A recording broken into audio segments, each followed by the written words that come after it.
today was really cool. I feel like I might be losing my voice a little bit. But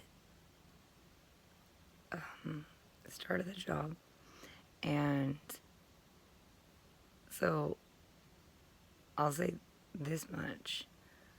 I feel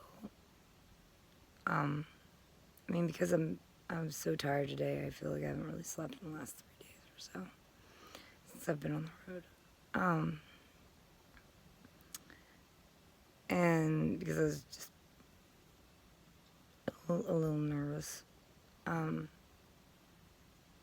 I just felt like kind of like a little bit out of it, but I still felt more in my element here doing this job than I do typically with a lot of other jobs.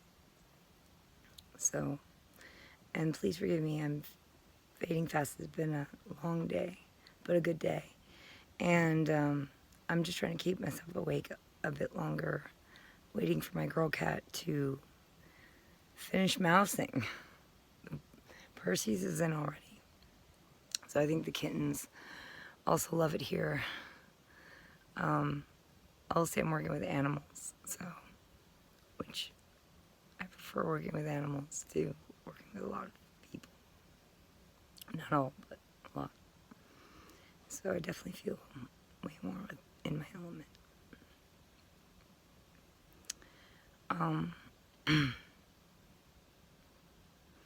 Yeah, so I think the cats already love it here because they've been mousing all night, and it's very much like kind of farm type setup. It's beautiful here, beautiful sunsets. So this is going to be a quick story and a quick lesson that I figured I'd pump out that I think is very important. People understand, particularly when it comes to understanding why I feel like I have to pursue what I'm pursuing with this network cult group of child abusers, and why you should feel like you have to pursue it too. So this is going to be the lesson of the Ignavi Angels. The Ignavi Angels were talked about in the book of Enoch. And I'm not going to give you sort of a very detailed story. I'm just going to give you sort of the basic outline. The book of Enoch is along the lines of being Christian scripture, but it's not official canon. Still a lot of people like the book of Enoch. Well, the Ignavi Angels, technically the Ignavi Angels were in the book of Enoch, but I'm not 100% sure, but I think I've read similar type stories, almost the exact same kind of story in other cultures and myths. So, real quick, the story of the Ignavi Angels. Most of you have probably heard a rough, a sort of rough representation of this story, something similar. So, the setting is essentially, the other place, heaven, what have you, Shangri-La, ethereal world, the great afterlife, the champagne room, big tea party in the sky. I'm trying to avoid this shadow. And so we all know this story. There was a war in heaven. There was the big kahuna, there was the first deity, and then there was what's considered to be either an angel or somewhat lower deity, somewhat lower entity of some sort. Um, uh, Maybe a child of this highest deity. I could just tell it the way it is in the Ignavi story. So God, there's a war in heaven, and the devil, the rebel angel, declares war against God, or declares war against the highest power, and amasses a legion, an army of other rebels to fight with him. And so this big war takes place. And in the end, of course, the big kahuna wins. And the rebels, along with their leader, are cast down out of heaven. However, that's not... I mean, everyone has mostly heard that basic story. Where it continues in the book of Enoch is there is actually a third group of angels, or a third party in this war, or more accurately, out of this war, but that existed. And those were the Ignavi Angels.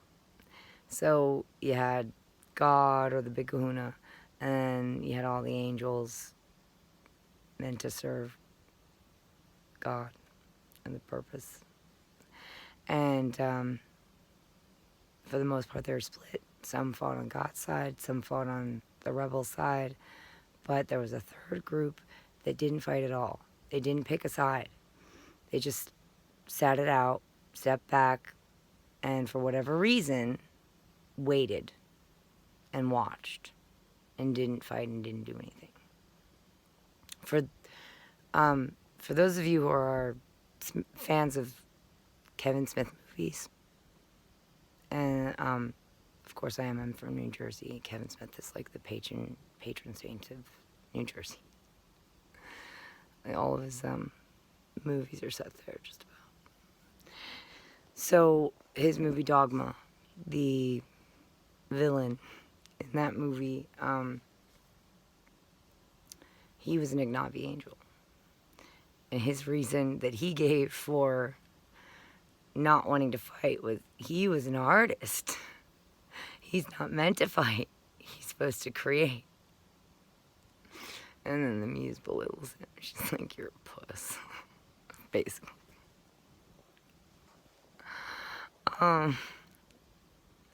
However, the very name Ignavi implies that the reason they sat it out was because they were lazy. Because Ignavi means essentially lazy or slothful. So they were the lazy angels. They chose to sit it out. So when the war was over and the rebels lost and were cast out, the Big Kahuna turned her attention to the Ignavi angels. And the Ignavi like walked up them or flew up or whatever, and were like, yo, good job. Nice going, kicking that asshole out of here. Big ups to you for winning. And she's like, yeah, no thanks to you. And she cast their asses down with the rest of the rebels. Why?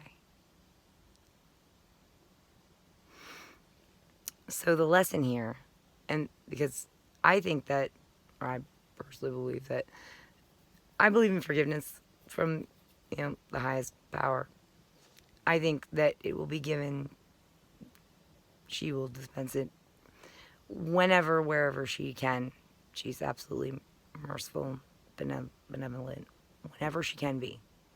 She will absolutely give you as much tolerance and patience and understanding as she can. However, some things can't be forgiven. They just can't be overlooked. Why? Because they violate very important boundaries. And some might say that maybe this is more an issue with the dad because he's meant to represent boundaries. Maybe it's more a father archetype problem, but maybe because he is sort of in charge of the discipline. You're not allowed to go back to your mommy because you're naughty. However you want to see it as whoever's in charge of handing out the punishments. It wasn't cool with them. They were like, yeah, no, I'm sorry, this one can't be forgiven because it violates some very important boundaries. Like the boundary representation of boundaries stepped in and went like, yeah, no, not this one. Nope, this is a very important boundary that they violated by, not taking this action, or by taking whatever action, that we can't violate. It's just not doable, because to do that would be almost tantamount to undoing existence. So, like, certain boundaries are, without the boundary of, for example, without the rule and boundary of, like, the law of attraction, with certain natural laws, law of attraction, gravity, the atmosphere would separate from the planet and we'd all float off into space and asphyxiate. And what's the point of that? There's no meaning there. So, like, some boundaries exist for a reason. Some rules exist for a reason. There are really important laws out there, like the natural laws.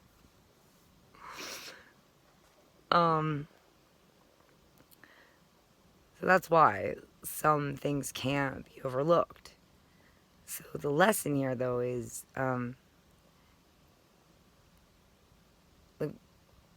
what was the boundary exactly that they crossed that couldn't be forgiven? It was that sometimes not choosing a side is the same as choosing a side. So by sitting it out and not fighting for the big hoon side, they were, in a way, helping the bad guys. So it was essentially the same as choosing a side.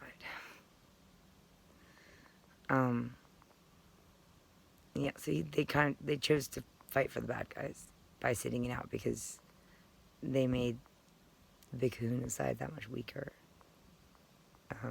and also made them that much stronger. Where this translates over to why you should give a shit about kids being abused, and whether or not it's happening right under your nose, and why this should translate into your everyday life and experience and make you more vigilant and aware and less apt to distract yourself through your free time with entertainment and sit on your butts on the couch doing next to nothing, or making nasty comments on YouTube, which also isn't helping anybody.